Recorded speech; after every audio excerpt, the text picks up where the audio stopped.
Nzambe apambola biso nyonso na kombo na Yesu na pesi bino mbote na kombo na Yesu tika ete Nzambe ya milimo basakoli Nzambe na bamucha ikolo apambola biso nyonso to kutani susu na programme na biso ya lelo na rendez-vous na biso sacré na benga ba rendez-vous sacré parce que na se na moi to na se na mokili na bato ba réunion ezalaka ya ba forme nyonso to za ba réunion politique tous allons avoir réunion, il y a une association, il y a une ONG, mais rencontre dans biso, réunion dans biso il y a lelo, tous parler tout autour il y a parole il y a Nzambe. Na premier temps qui bino na c'est bino qui chaîne où vous s'abonner massivement, ils en a un moment il y a pas prière, il y a exhortation, il y a prédication, où il banda ku du fait peuple ya Nzambe, où bazana ba problème, où bazo croire que c'est fini pour na bango, mais à travers cette chaîne Chandelier TV officielle, au moment na lobo kwa Nzambe, pe Nzambe akopambola.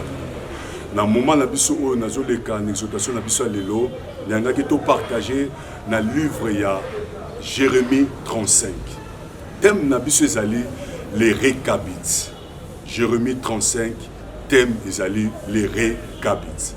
Nzamba pambola biso tozotanga à partir de Jérémie 35 verset 1. Bible zoloba la parole de l'Éternel, la parole me fit adresser à Jérémie de la part de l'Éternel.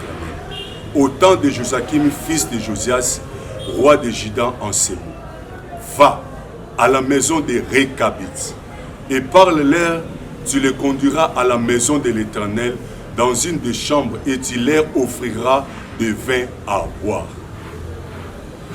Je pris Azania, fils de Jérémie, fils de Abazinia, ses frères, tous, fils, tous, toute la maison des Récabites. Et je les conduisis à la maison de l'Éternel, dans la chambre des fils de Hanan, fils de Jigdalia, homme de Dieu, près de la chambre des chefs, au-dessus des chambres de Masséja, fils de Shalim, garde du Séi. J'ai mis devant les fils de la maison des Récabites des coupes pleines de vin et des calices. Je leur dis, buvez du vin. Mais il répondit, nous ne buvons pas de vin, car Jonadab, fils de Récab, notre père, nous a donné cet ordre. Vous ne boirez jamais de vin, ni vous, ni vos fils. Et vous ne bâtirez point de maison, vous ne sèmerez aucune semence, vous ne planterez point de vignes, et vous ne posséderez point, mais vous habiterez sous des tentes toute votre vie, afin que vous vivez longtemps dans le pays où vous êtes étrangers. Nzamba pambola biso libota na Nzambe. Na uti koloba tantôt, tozo parler likolo yaba Récabites. Récabites, ezalaki famille moko à l'époque na Israël. Bazalaki libota oyo, ba vivaki na tamo. En bref, pour na po comprendre lisolo wana, Nzambe alobi na Jérémie, pour peuple Israël, à un temps, comment vivre dans un moment où il y a désobéissance à la parole de Nzambe. Pendant désobéissance, bazoyo ka voix ya Nzambe te, bazoyo ka ba serviteur de Dieu te.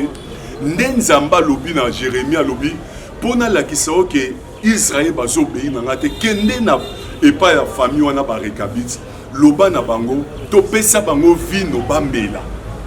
Jérémie tanga komi amemi bango na chambre azukal ba vin ba bilo no sabi bomela. Bango ba bisi Jérémie habité. Biso to mela vino te. Po ba papa na biso. Papa na biso ayebisaka biso ke boko mela vino te. Bino bo mela te. Bana bino ba koko ba kotika o mela te.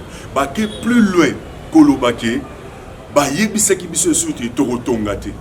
Ata to lo to koki ko lona te. To koki ko tonga ndako te, to koki ko lona te, to koki ko sala eloko moto to mela te.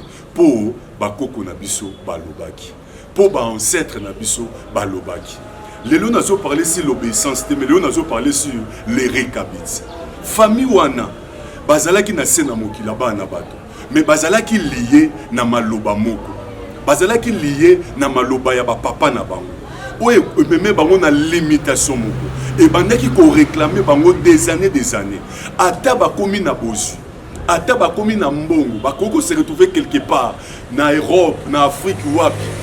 Mais balobé na bango boko yo tongate. Ata ba se retrouver bazana ba 10 hectares, bazana ba concession minene. Babi ke to lona, to sala gekiti. ata baloni ekobota mbuma te. Mpo na nini? Mpo bazalaki lié na maloba ya bakoko na bango. Bayebisi bango ke bokotonga te, bokolona te, bokosala eloko boye te. Maloba wana eliaki peuple wana, efrenaki bango, moye ba évoluer ezalaki te.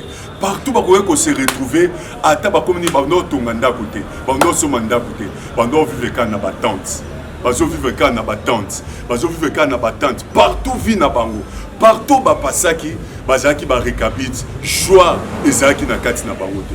Po esengo ezalaka quelque part na bombo ya moto atangi asilisi betide na ye, azui pe mwasi abali atongi a évoluer, mais bango quelque part bazalaki limité à cause ya malobo elobamaki. Quelque part vi na bango bazalaki limité à cause ya parole liée na maloba ya bapara na bango.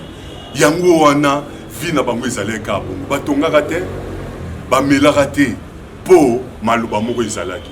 Yango lelo libota ya Nzambe na ye na ngolu ya Nzambe natalisa yo mutu zolandanga. Ma sœur, mon frère, peut-être yo posa rekabiti, peut-être na famille na bino vous se retrouver lokola ba rekabiti. Je vis na musala ya Nzambe na moni bato ba évoluer ba tangi ba sisi betite, mais quelque part vie na bango ezali vie na bango eza bloqué, baza stationné quelque part à cause ya maloba mo balobaka na famille na bango, à cause ya ba sacrifice salama na famille, ba réclamation ils ont réclamé bango, moyen ba évoluer musike ezate.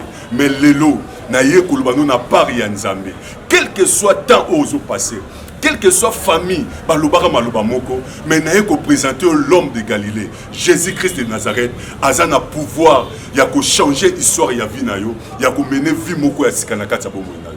Nazo croire yo mutozo landanga lelo, nazo ebisa yo que histoire ya vie na yo ezoza la changer. Parce que na moni na ba famille, oh mon Dieu, na kanisi mwasi oyo. Mwasi kitoko abotamaki lokola basi nyonso. Mais mokolo ya zo botama na kati ya famille ne bazwaki ye, famille memie ba papa ba maman ba tata mwasi ba kena ye azalaki juste côté ya lac fleuve ezole krabato ki sangana en quelque sorte. Ba kendaki na mama wana, ba kende na mwasi wana na ibale. Coutume na bango ezalaki soki mwasi abotami, mwana mwasi ali bosa zo botama tellement zaki to ba habiter biso mwasi oyo, mwana mwasi oyo azaki toko aotanga.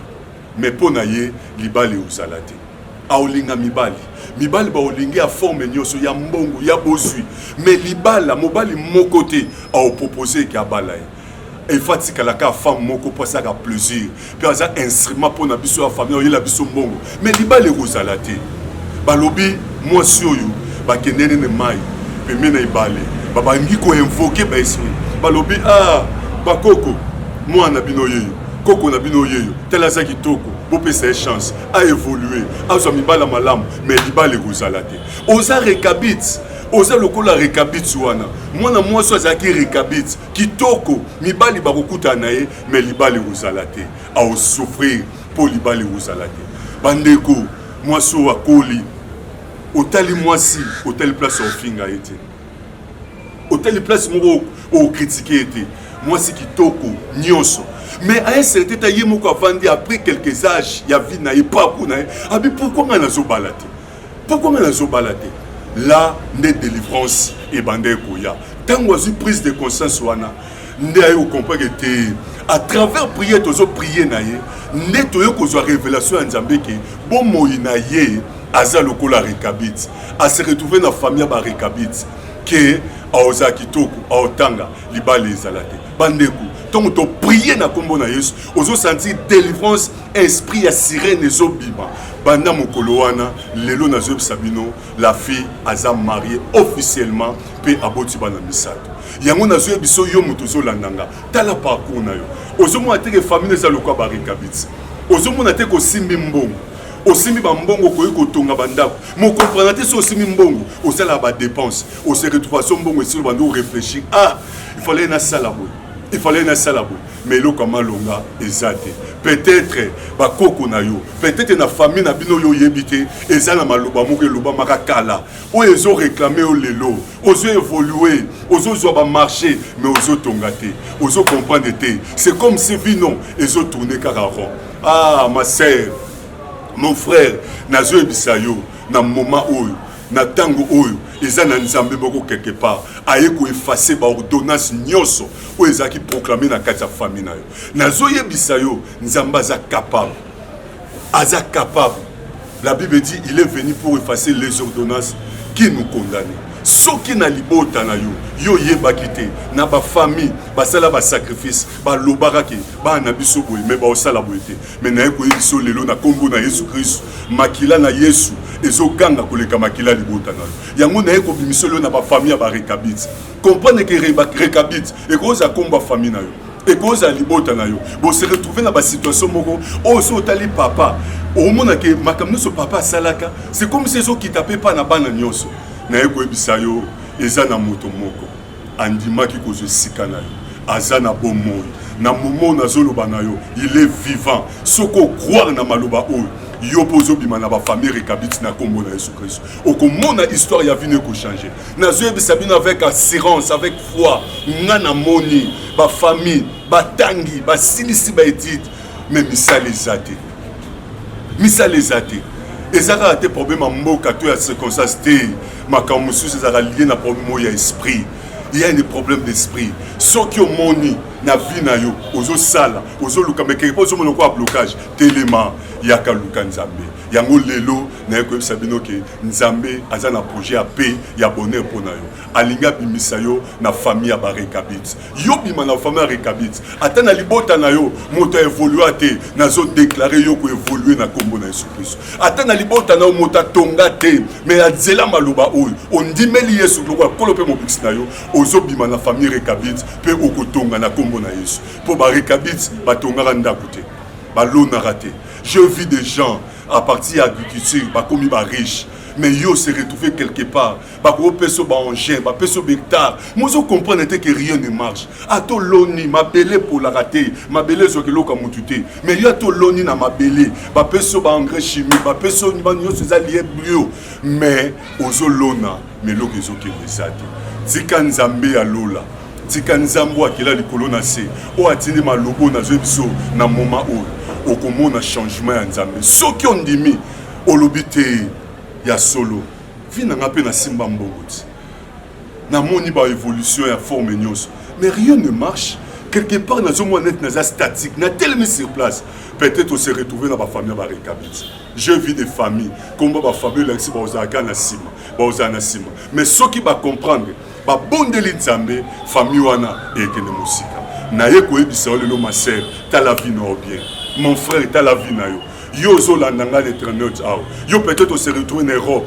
Ozo ba peut-être déjà pour la Covid-19 pandémie. Et ça pandémie té na moment où il y a pandémie, il y a des gens au bazo construit, il y a des gens au baza béni. Mais problème na yo, on se retrouve na famille ba rekabit. Baloba yo balate. Baloba yo simba mona té. Oh na pamboli nzambe, na moni sous mama oyo. Aleli des années na souffrance libala kobote zate. Aluki Alsel ne fort na ye, nazo bisayo, ne fort na yo, au réussir te.